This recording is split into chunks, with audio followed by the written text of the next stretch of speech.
आज हम कक्षा 10वीं विषय गणित इकाई 3 प्रश्नावली 3.5 का प्रश्न क्रमांक पहला पढ़ने जा रहे हैं।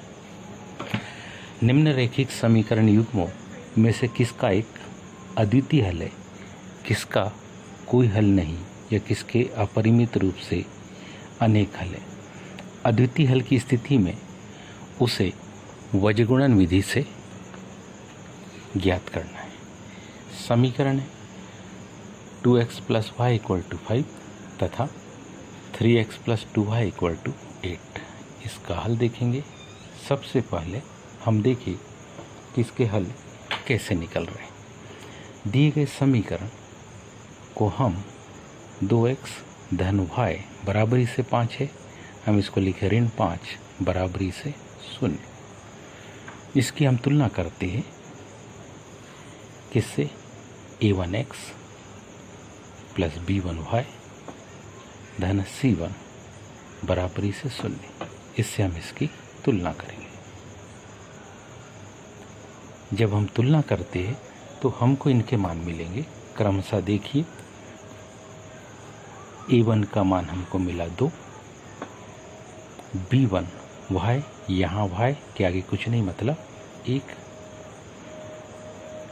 c1 का मान मिला -5। a1 b1 और c1 के मान हमको मिल गए पहले समीकरण से। दूसरा समीकरण, पुनः दूसरा समीकरण हमारे पास है 3x धन 2y बराबरी से 8 इधर लेंगे तो ऋण8 बराबरी से 0।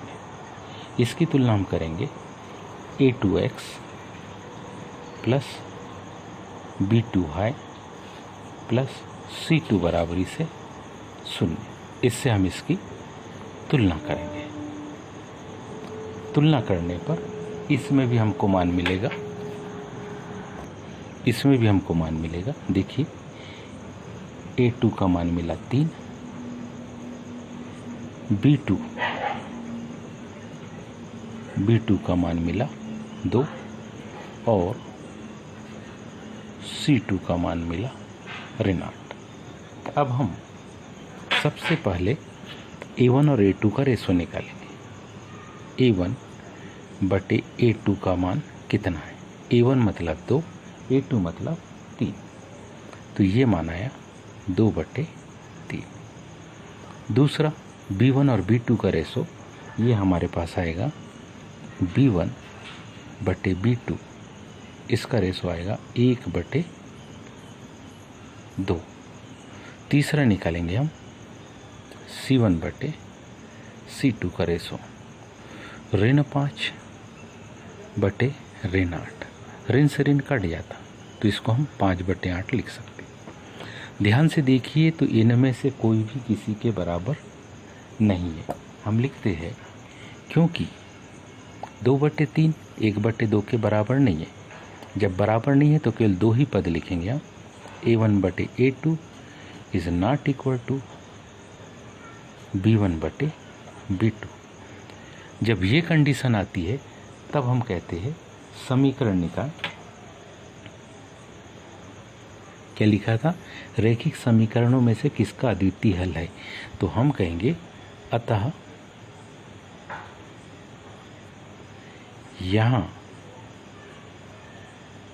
कौन से समीकरण, रैखिक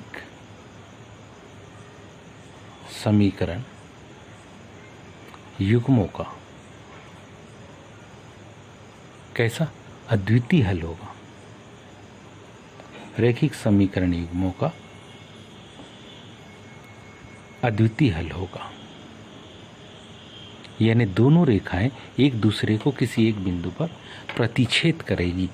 और कहा है कि जिसका अद्वितीय हल हो उसकी स्थिति में वज्रगुणन विधि का उपयोग करते हुए। अब यहाँ पर हम वज्रगुणन विधि का उपयोग करेंगे तो सबसे पहले उसका सूत्र देखें कैसा बनता है।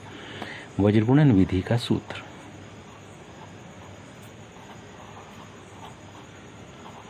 वज्रगुणन विधि में सूत्र बनता है x/,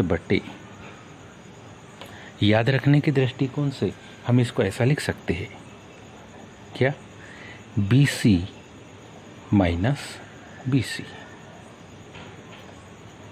बराबर इसे y बटे, याद रखने के दृष्टिकोण से इसको भी हम लिख सकते CA माइनस CA बराबर इसे 1 बटे, इसको हम लिख सकते AB माइनस AB। और अब यहाँ क्या लिखे, देखिए यहाँ लिख देंगे 12 21, यहाँ लिख देंगे 12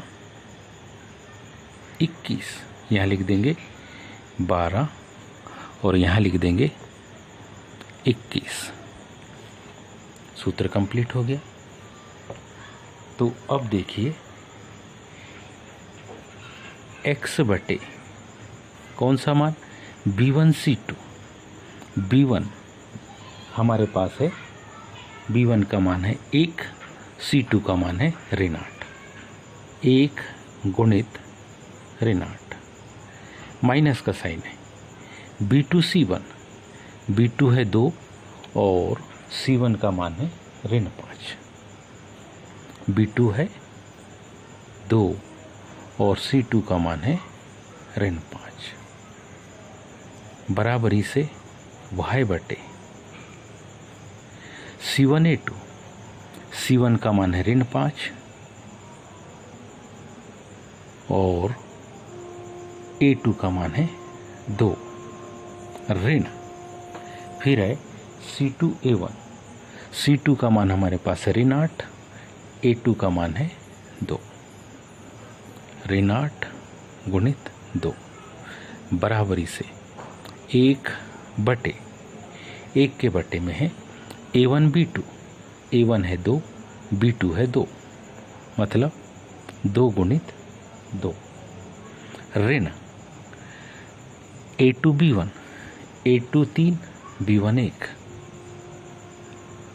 इसको जब हल करेंगे तो मान हमारे पास इस प्रकार से होगा, x बटे ये हो गया ऋण 8, ऋण गुणित ऋण 5 दूनी 10, y बटे 5 दूनी ऋण 5, C1 हमारे पास है ऋण 5, A2 हमारे पास था 3, A2 हमारे पास यहाँ 3 है, तो 5 तिया ऋण 15, ऋण गुणित ऋण धन 8 दूनी धन 16 बराबरी से 1 बटे 2 दूनी 4 ऋण 3। आगे इसका हल, x के बटे में 2 आ जाएगा, y के बटे में धन 1 आएगा और 1 के बटे में भी धन 1 आएगा। तो इस तरीके से अगला जो पद हमारे पास आएगा वो कुछ इस प्रकार से होगा। देखिए किसके, x बटे 2 y बटे 1 बराबर 1 बटे 3 में से पहला और तीसरा पद लेंगे,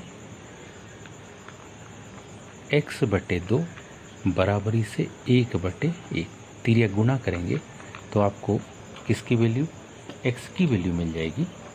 x की वैल्यू कितनी मिलेगी, तो x की वैल्यू मिलेगी तिर्या गुणा करने पर x बराबरी से 2। पुनः दूसरे और तीसरे पद को बराबर लिखते हैं हम, दूसरा और तीसरा पद y बटे 1 बराबरी से 1 बटे 1। जब हम इसको हल करेंगे तो इसका मान हमको मिलेगा क्या, y बराबरी से 1। तो हमारे पास इस प्रकार से ये उत्तर कंप्लीट हो गए। उत्तर क्या कंप्लीट हो गए, x बराबरी से 2 तथा y बराबरी से 1। इस प्रश्न को हल किया। उम्मीद है आप सभी को समझ में आया होगा। आज के लिए इतना ही, शेष कल। धन्यवाद।